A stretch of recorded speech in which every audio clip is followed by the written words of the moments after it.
Cavaliers gave a press conference yesterday, and it became very clear very quickly that they had hashtag goals.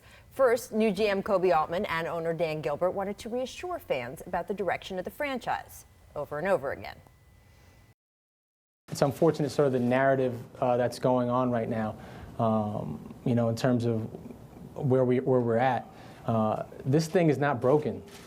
We are a very successful organization, and we're going to continue to drive for that success. I do feel as strong as I've ever felt about a team. I think these guys have killed it in the last 20, not 21, it's more than that now, 5 to 6 weeks, 4 to 5 weeks. And I think they'll continue to kill it. We've done a lot of things to not only stay competitive, but incremental steps to get better. Gilbert carried this through his whole presser. You know, it's normal not to retain a single GM the entire time you've been owner. It's no big deal, people, when you woo a team president and he turns you down. Basically, there was a lot of this. You know, this is fine. Everything is fine. Totally fine. Of course, the truth is, as always, somewhere in the middle. Koby is absolutely right in saying the Cavaliers are not broken. I can name a half-dozen teams that would kill for the kind of problems Cleveland is having this summer. And no, the Cavaliers situation is not irreparable either. But it's not exactly a field of flowers here. The team's second-best player has asked for a trade, and according to Jason Lloyd of The Athletic, he's not even answering the organization's phone calls anymore. Oh, and he made this request at the worst possible time for the Cavs, right after many of the players they could have dealt him for had been traded or committed elsewhere. Now, we should note that during yesterday's news conference, neither Gilbert nor Altman officially acknowledged the Kyrie situation. Instead, they used phrases like, "It's fluid," and "We've discussed several scenarios." Gilbert even went as far as to say that as of right now, he'd expect Kyrie to be at training camp, which of course is as much spin as the rest of it, but at least that's a very smart spin. Cleveland cannot let itself get backed into making a move with Kyrie here. LeBron James has a no-trade clause, which makes Kyrie the team's most valuable trade asset. If the perception is the Cavs have to move him because so much damage has been done, their bargaining position weakens, they won't get as much for him. Cleveland needs to convince everyone, including Kyrie and his agent, that they will only make a deal if a great one comes along. Because the truth is actually that they don't need to trade him, as we have noted several times on this show, and Gilbert noted from the podium yesterday. Kobe Bryant demanded a trade in 2007, and it never happened. In fact, he went on to win more championships in a Lakers jersey.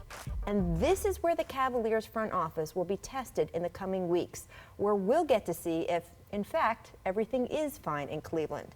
Will they be able to make a smart deal for Kyrie, or will they panic? Will they work behind the scenes to repair the relationship between Kai and LeBron, or will they bungle it? Because the hard truth is this: you cannot reset a team's narrative from the podium. Things aren't good just because you say they are, but you can go out and make them that way. And Scotty, you've always been very open talking about your relationship with Michael Jordan, those feelings you had knowing there was someone else who the organization was catered around, and how that changed over time, too, when he left and came back and then left and came back. How do you see the whole Kyrie situation? Well, it's tough. I mean, I think from his standpoint is he wants to be comfortable. He wants to be in a situation where he feels that his superstar player, LeBron James, is going to be there. And I don't think LeBron is giving him that superior confidence that he needs to feel like that he can buy into that organization.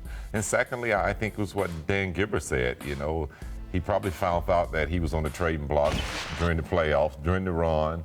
And when those things start to play into a player's mind, then you tend to want to turn the other way. And I think this is a situation that we're seeing here with Kyrie is that he's kind of burned out of it. I mean, look, LeBron left him when he came into the league. So to allow him to do that to him again, it would probably be a shame on me.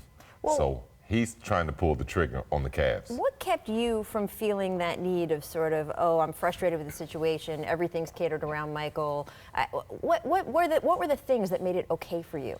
I think as a player, you feel that way no matter what. And I can't say that I didn't feel that way, but I felt like that I took winning over my own personal goals at that time. And, you know, every player wants to be a star. Every player wants to be the man on his team. Every player wants to take the last shot at the end of the game. I mean, that's what you live for as a player. But at the end of the day, what mattered most to me was to win and really to bond my relationship more with Michael than to try to break away from him. I mean, Michael Jordan is the greatest player to ever play the game, so who wouldn't want to embrace that relationship? But don't you think that the landscape was completely different back? There was hardly any player movement, Scotty. There was a completely different way that players went about their business. I mean, I wonder, and I know this is a hard question, but in today's world, would it have been the same for you? No, it wouldn't have. And I would have had the mindset that the guys in today's game have. And these guys in today's game are they're more focused on their personal business around the game.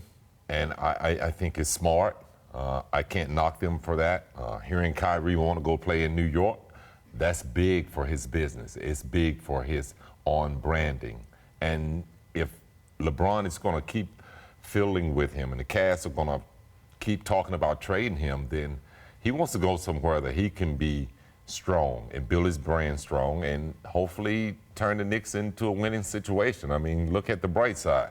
There's only one way for the Knicks to go. It's a risk reward, though. It's a risk reward because if he leaves LeBron and is not successful, it could be more damaging to his brand than just about anything else. If he's viewed as a guy who needs LeBron and that he gets heckled everywhere he goes and needs LeBron.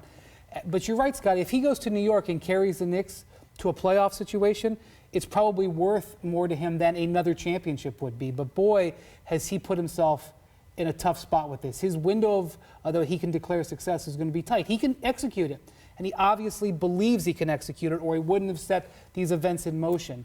But he is going to find himself in a situation where what he can declare as victory is going to be a narrowing set of options, especially if he goes to a team that is not strong.